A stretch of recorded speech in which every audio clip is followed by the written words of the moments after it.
Pessoal, boa tarde. É uma honra, primeiramente, né, estar aqui na oitava edição do Mais The Sec, esse evento maravilhoso que eu tenho a honra de participar como palestrante, como moderador de painéis desde os seus primeiros anos, né? E finalmente, né, a gente está aqui de volta ao formato presencial. Tem muita gente que não gosta de palestrar, né? Não tem coragem de se tornar palestrante, porque tem medo de subir aqui no palco. Mas uma coisa eu falo para vocês: na pandemia eu descobri que é muito mais estranho você olhar para um pequeno furo logo acima da tela do seu notebook e imaginar uma plateia dessa e falar tudo o que você quer falar. Aqui no palco não, a gente consegue olhar um no olho no outro, ver as reações, e isso é uma coisa que não tem preço, então estou realmente muito feliz de estar aqui. Bom, a minha palestra hoje se chama Log4Shell e Open Source Poisoning, uma breve história. E como o nome deixa bem claro já, o objetivo dessa palestra é justamente remontar o envenenamento de repositórios de programas de código aberto, que é algo que está se tornando cada vez mais comum. Então, eu vou começar, né, falando sobre o incidente que ficou famoso como Log4Shell. Eu até gosto de perguntar para as pessoas, né, para os líderes de segurança da informação, o que você estava fazendo no dia 9 de dezembro de 2021. Porque foi nesse dia que a Apache Foundation ela divulgou uma série de vulnerabilidades na biblioteca Log4j, que é uma biblioteca que faz parte do Apache Logging Services, né? Que são uma série de serviços de código aberto, são módulos de código aberto que os desenvolvedores podem usar nos projetos para coletar dados de logs e registros a respeito da aplicação. E o que acontece? Acontece que esse módulo, né, o Log4j, ele é tão famoso, ele é tão popular, né, ele está presente em tantas aplicações do nosso dia a dia, que uma série de aplicações, uma série de softwares de grande porte, plataformas web, acabaram sendo vítimas desse conjunto de vulnerabilidades que permitiam com que um ator malicioso executasse códigos de forma arbitrária no servidor. Então, só para vocês terem uma ideia, eu coloquei aqui algumas das vítimas, né, do Log4j. A própria Amazon Web Services utilizava esse módulo para guardar logs, o Cloudflare, o iCloud da Apple, o Minecraft Java Edition, que inclusive foi um jogo muito famoso, foi onde encontraram pela primeira vez a primeira das vulnerabilidades Log4j. E a Log4j ela é tão onipresente que inclusive eu queria que levantasse a mão aqui se alguém sofreu com esse conjunto de vulnerabilidades Log4Shell. Alguém aqui sofreu com isso? Triste, triste, sabemos, sabemos. Gente, o conjunto de vulnerabilidades Log4Shell, é, ele reacendeu uma discussão que é muito antiga no mercado de segurança da informação, que é a respeito do real grau de segurança de projetos open source, de bibliotecas open source, de APIs, de código aberto, e se realmente devemos, né, enquanto desenvolvedores, utilizar esses módulos em nossos projetos, sejam eles comerciais ou não. Mas o Log4Shell não foi o único incidente que reacendeu essa discussão. A gente teve uma série de outros ao longo do primeiro semestre desse ano. Vocês com certeza estão acompanhando, né, até agora os conflitos no leste europeu, a invasão da Ucrânia pelas forças russas, e surgiu ao longo desses conflitos, né, esses conflitos se alastraram não só de forma física, mas também de forma cibernética, se tornando um exemplo do que é uma guerra cibernética. E surgiu um fenômeno que, por mais que seja trágico, eu considero muito interessante, que são os protest words, né? Então, como o nome sugere, protest software, um software de protesto. O que aconteceu? Algumas pessoas, alguns mantenedores de projetos de código aberto, começaram a modificar esses códigos, sabendo que organizações russas, né? Eu estou falando de apoiadores da Ucrânia, né? Sabendo que organizações russas, sabendo que instituições russas utilizavam de alguma forma o seu módulo de código aberto em seus projetos, em suas aplicações, eles começaram a modificar o código desses módulos e distribuir de forma corrompida. Né? O primeiro a fazer isso foi o mantenedor do Node IPC, que é um módulo JavaScript de comunicação. E ele simplesmente queria, né, de acordo com o próprio, ele simplesmente queria que o software infectado, vamos dizer assim, exibisse uma mensagem anti-guerra e pró-Ucrânia, mas várias pessoas que utilizavam esse módulo, né, reportaram falhas graves em seu software, em suas aplicações, depois de baixar a compilação, né, depois de integrar a compilação modificada com o protesto. E é claro, isso não atingiu só a Rússia, né? Ele fez isso para atingir a Rússia, mas pessoas do mundo inteiro utilizavam esse módulo. Então, acabou tendo uma repercussão muito maior do que ele imaginava que teria. Bom, também no primeiro semestre desse ano, a gente teve um incidente muito bizarro que 35 mil repositórios de código aberto no GitHub, que é a maior plataforma para você armazenar projetos de código aberto atualmente, foram clonados. Né? Então, de início, as notícias que surgiram no começo eram de que esses repositórios haviam sido hackeados, né? Invadidos, mas, na verdade, posteriormente, o próprio GitHub afirmou que eles simplesmente haviam sido clonados, né? Então alguém estava clonando repositórios famosos, da mesma forma que um ator malicioso de engenharia social clona uma página, um site, uma loja virtual para atrair alguém que vai utilizar aquele código. Mas também acontecem invasões, né?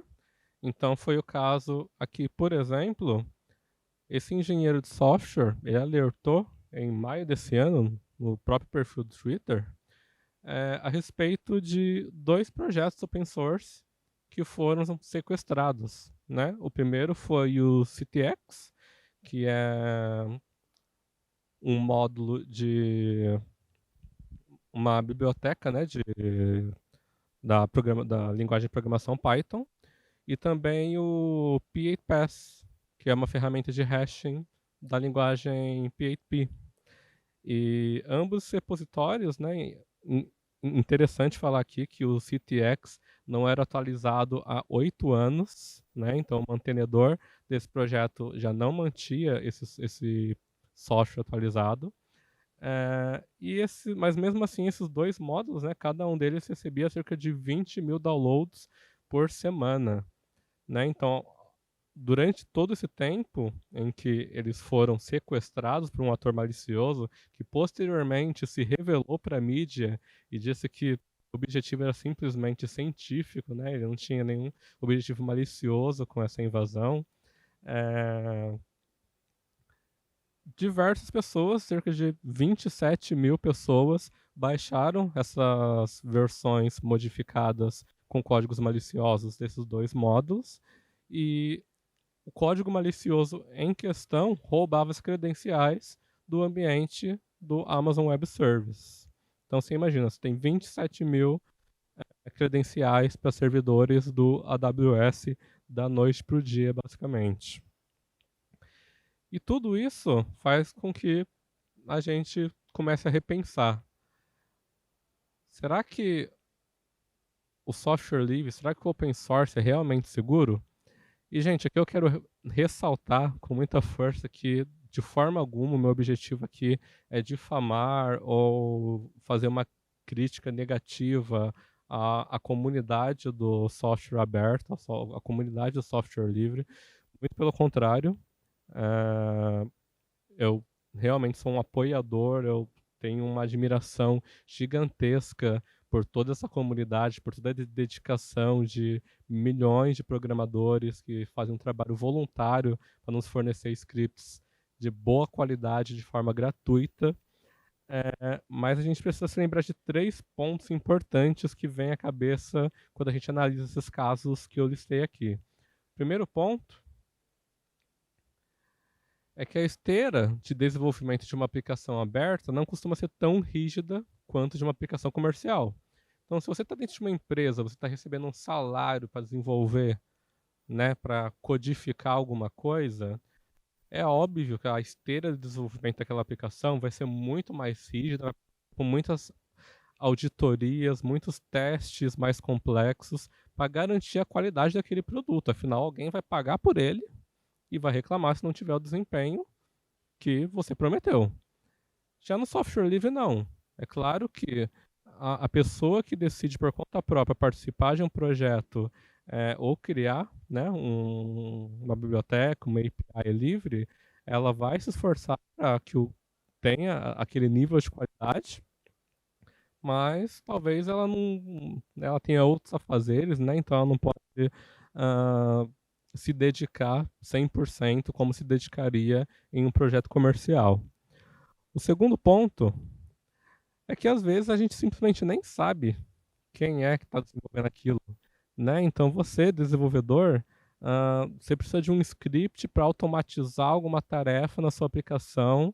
Você vai lá no GitHub, você procura, você encontra alguma coisa e você não sabe quem fez aquilo, se foi realmente outro desenvolvedor bem intencionado, se foi um ator malicioso. Então a gente fica nessa dúvida, né? É muito comum que você simplesmente use um módulo livre só porque está ali, porque é gratuito, porque é fácil de integrar na sua esteira de desenvolvimento, mas, no fim das contas, é uma incógnita quem está por trás daquilo ali. E o terceiro ponto é que um repositório pode ser invadido ou clonado por um ator malicioso de formas muito mais simples do que vocês imaginam. Tanto que eu trouxe aqui 2 exemplos, 2 diagramas de como que um software livre pode acabar causando um ataque na cadeia de suprimentos, né? O famoso supply chain attack.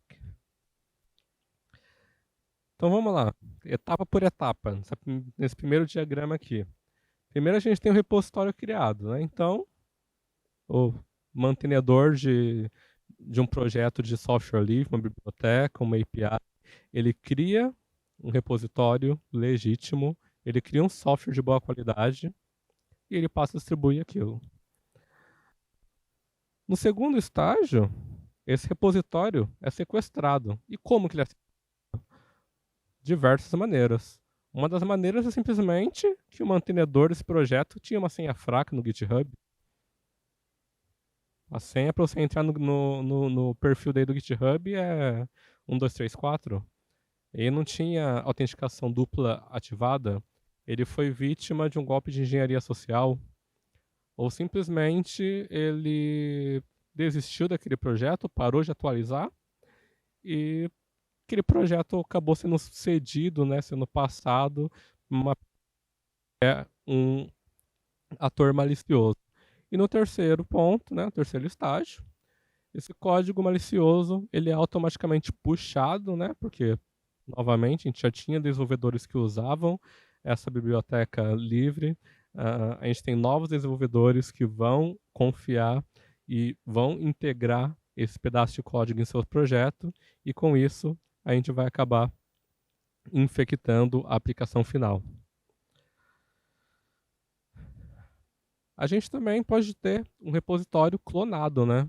Então, como eu citei, o GitHub no começo do ano teve 35 mil repositórios clonados, né? Como várias vezes, em muitos momentos, o desenvolvedor ele cria automações para sempre puxar a versão mais recente de um código, de uma API, de uma biblioteca open source, você ter um repositório clonado, né, como eu disse, é como você ter um clone de uma página, de uma loja virtual. Essa automação, ela vai puxar pelo link, né, por links que se parecem com a URL real do projeto bem intencionado, ou então pelos headers, enfim, de uma série de questões que envolvem a puxada automatizada de novas compilações de um projeto open source.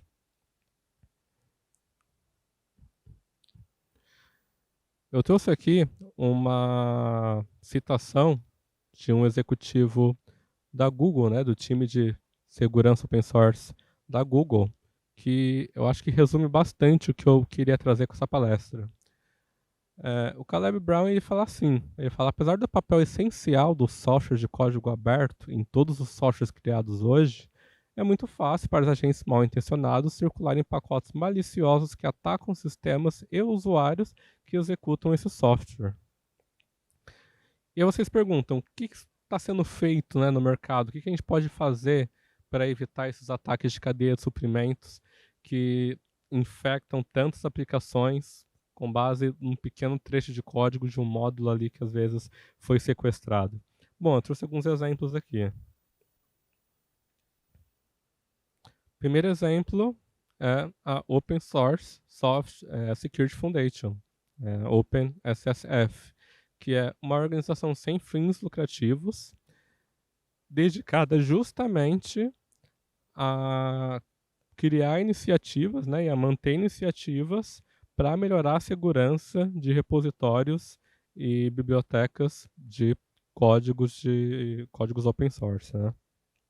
A OpenSSF ela recebeu 5 milhões, né, no começo desse ano, da Google e da Microsoft para trabalhar em novos projetos, inclusive um projeto bem bacana que eu vou falar mais tarde. Justamente por conta daqueles dois incidentes que eu citei mais cedo, tanto o GitHub quanto o Python Package Index, né, que é o índice de pacotes oficial da linguagem Python, tomaram providências a respeito de garantir que quem usa essas plataformas tenha um mínimo de higiene cibernética, né?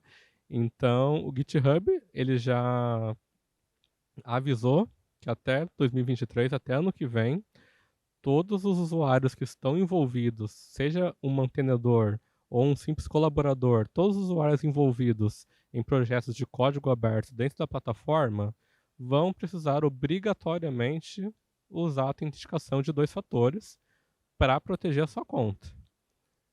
E já o Python Package Index, ele foi um pouco mais incisivo, né? E desde já, ele já impõe essa regra para quem é mantenedor de projetos considerados críticos dentro da biblioteca, né? Então, dessa forma, a gente reduz um pouco a chance de ter um repositório invadido por conta de credenciais fracas ou golpes de engenharia social. E, por último,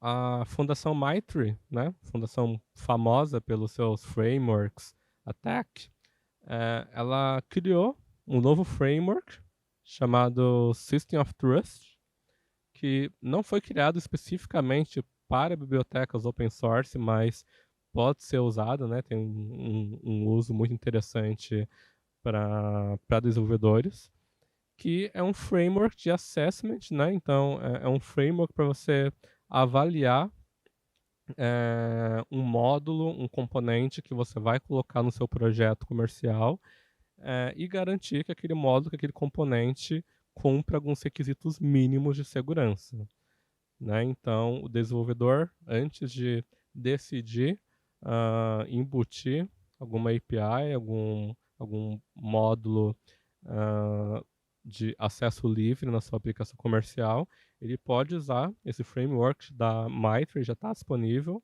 para fazer um assessment e para garantir que aquele componente cumpra os requisitos mínimos de segurança.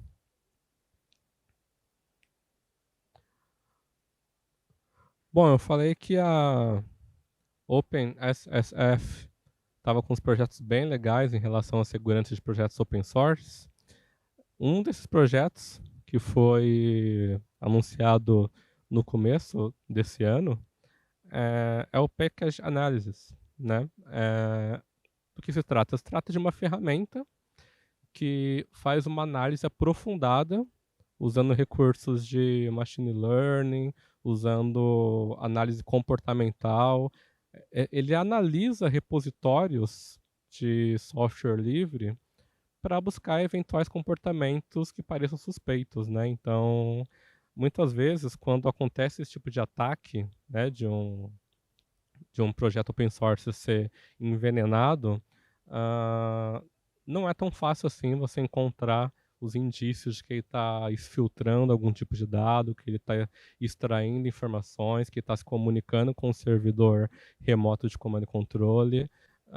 Mas esse projeto da OpenSSF, ele faz isso, então ele fica de olho nessas pequenas nuances para entender o comportamento do pacote e para verificar se aquele pacote é realmente seguro ou não. E em pouco tempo, acho que se não me engano, em um mês, né, que esse projeto foi lançado, ele já analisou mais de 20 mil repositórios, né? Então, é uma iniciativa muito legal.